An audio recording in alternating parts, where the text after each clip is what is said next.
So we're here in Loch Craignish, where Craignish Community Council and Seawilding are restoring native oysters. It's a community project to restore a deteriorating marine habitat.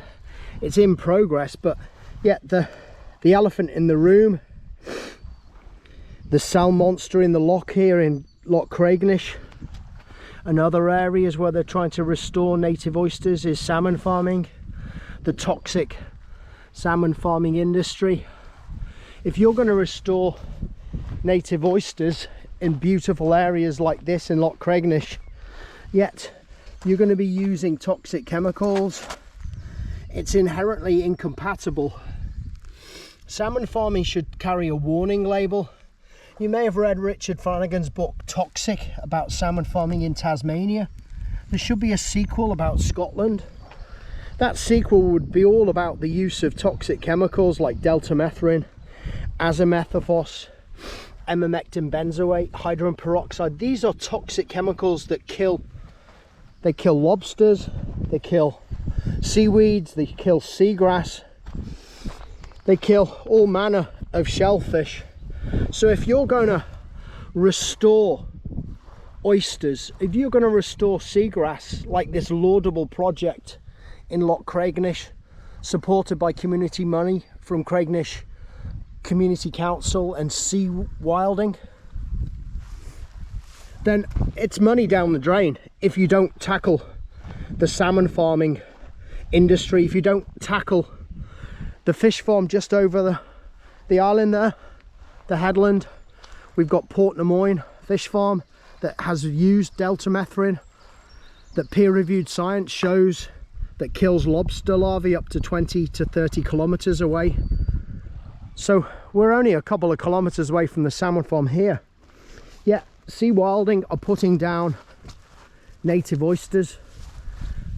If you go on their website, there's no reference at all that I can see to salmon farming. We've challenged Seawilding's Danny Renton to speak out against the monster, the sal monster in the lochs, speak out against Kames, against Maui, but he's refused. He's not answered our emails. Doesn't seem to be much in public opposition to Kames here. There's talk of a marine protected area to invite Kames and Maui into the tent, into the table. But we don't think that these salmon farming companies, which I call the sal mafia, can be trusted. They're inherently incompatible with marine protection, inherently incompatible with restoration of native habitats, inherently incompatible with marine conservation. We need to kick out Kames, kick out Maui, not just here in Loch Craignish, but in Lamlish Bay, where Coast go on about protecting marine areas, and no-take zone, but yet they don't talk about backfrost killing habitats, killing native shellfish, killing thousands of farmed salmon in the cages in Lamlish Bay. Yet you've got groups like Friends of Loch Craignish who are speaking out against Scottish sea farms. We need to speak out against the cancer, malignant cancer on the coast of Scotland. And that means not getting into bed with the sal mafia, not accepting money from fish farm companies or influence, or being co-opted or corrupted with a seat at the table. It means standing up and speaking out against this noxious industry. Please boycott Scottish salmon, Scottish sea trout, and tell the toxic salmon farming industry to fuck off. This is Don Stanford on location with Scottish Salmon Watch in June 2025. We've tried and failed to get Seawilding on camera.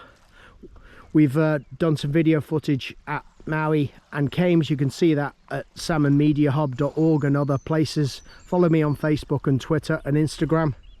And we'd love to hear from Coast, from Seawilding, if they've got opposition to the use of toxic chemicals in salmon farms, why aren't they objecting to the use of these toxic chemicals in Loch Craignish, for example?